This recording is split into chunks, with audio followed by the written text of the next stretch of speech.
Hey guys, what up? Mike here with Laker Talk. So let's talk about DAngelo Russell. Yesterday he went off again against the Spurs, 24 points.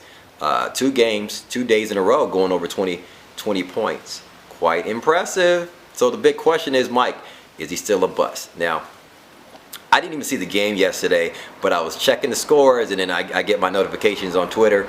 Beep, beep, beep, beep. You know, people hitting me up, saying, Mike, DAngelo Russell. And, a lot of people cracking on me because I call DAngelo Russell a bust.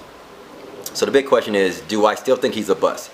Now, there's a few things that's made me successful in life. One is being honest, being truthful, transparent,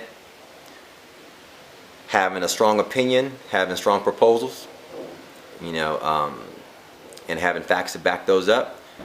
But there's a fifth one, and that is being willing to accept when I'm wrong, right? Not being stubborn and prideful. Was I wrong in calling him a bust? Yes, I was wrong in calling him a bust. He's not playing like a bust anymore. Okay, when I called him a bust, he was playing like a bust. But as of late, he's not playing like a bust. But back then, he was playing like a bust. Now let's look at the facts. He's balling right now. He's showing a variety of skills. He's impressing even Jeff Van Gundy, Mark Jackson on the ESPN telecast. Even Stu Lance is surprised. But now here's the thing, guys. Everybody is surprised. You go and look at the articles. It's like night and day on what DAngelo Russell is doing now compared to what he was doing in the first month of the season, right? Now you could say it was the minutes and what's the name taking him out late.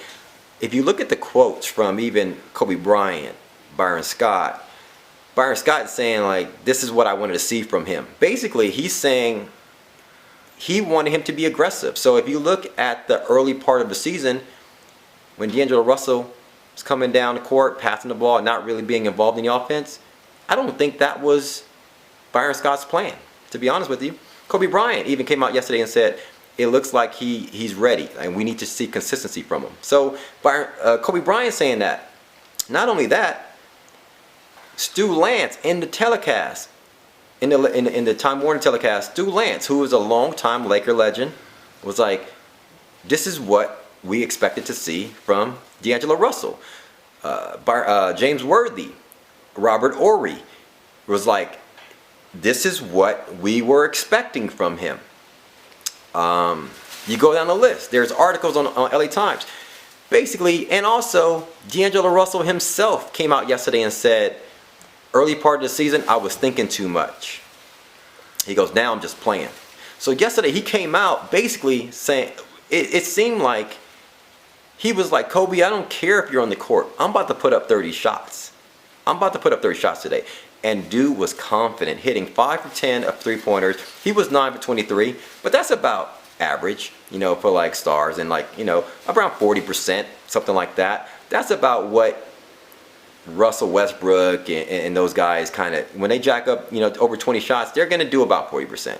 Sometimes you're going to have 50, but most of the time you're going to be in the 40 range.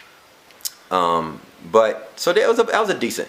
But the fact that he was aggressive, attacking, and DAngelo Russell came out and said something yesterday. He was like, I'm starting to see these guys like in person, and I'm like, I can play against these guys. So something has changed in his mind. So my thing is this. When I called him a bust, he was playing like a bust. I wanted to see this. Everybody was saying he's 19 years old. No, I don't care. Karl Anthony Towns and all those guys. Jahlil Okafor is 19, and he's putting up 25 and 16. A couple nights here and there. So we saw flashes of those rookies.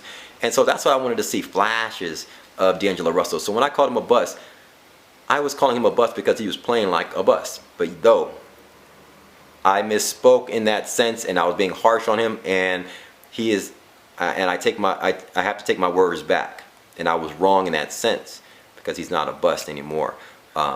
He's playing like a number 2 pick. And what I did say in one of my other videos when Byron Scott benched him, I was like, he's showing promise. Like, he is actually, I said in my video, it seems like he was ready to get like a rookie award, like rookie of the week award.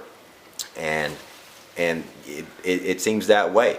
I said that in a video about a week ago or so, and it seemed like he's moving towards that. So I like what I'm seeing. It looks like we got ourselves like a little taller version of Nick Van Exel, because he's not getting to the free throw line, and he's jacking up threes, and his shots falling. So he's going to continue to shoot threes and shoot the jumper. And so that's pretty much similar to what we got from Nick Van Exel, which was a nice point guard. So it looks like we got ourselves, a taller, more skilled version of Nick Van Exel, at point. So we'll see how that goes. And for those of you who question whether or not I still would have picked Jahlil Okafor, yes, I would have picked Jahlil Okafor playing center, eating down low with Julius Randle at power forward and Jordan Clarkson running the point. Heck yes, I would have still, to this day, picked Jahlil Okafor. And you look at what Jahlil Okafor is doing right now, he's putting up 20 and 10 pretty much every night. And I like that. And so if we're saying DAngelo Russell's going to improve, think about what Jahlil Okafor is going to do in the next 3 years. So yes, I still would have picked Jahlil Okafor, but we got our boy D-Loading, and I'm a lifetime Laker fan. And I'm going to ride and die with D-Loading right now. So that's my thoughts on him. Hit me up. Follow me on Twitter at MikeSportsLA. Leave me some comments. Let me know your thoughts. And subscribe to my YouTube channel. I just now got this vlog going now for a little over a week or so.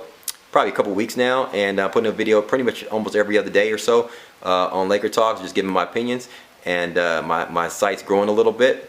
I actually got another channel where I talk about web design stuff. That's my profession, UI design and UX design. So that one grew to like 40. I have like over 40, I believe like 40, close to 45,000 subscribers.